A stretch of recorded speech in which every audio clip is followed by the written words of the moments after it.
Moms moms are you ওকে?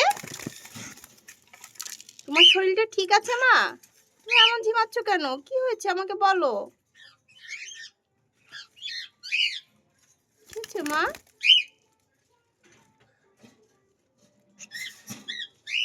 মাম্মা এদিকে আসো, দেখি তোমাকে কি হয়েছে।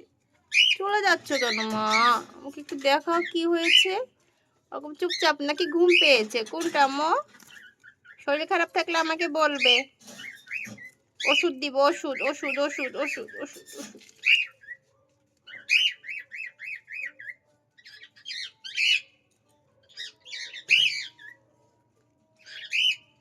মাম্মাম, এটা হচ্ছে আমার মাম, আমার মা, আমার মা মা মা। এই যে মার বেবি, ওই যে মার বেবি, দেখে বোঝা যায় যে এটার বেবি হয়েছে। ঘুমা মা।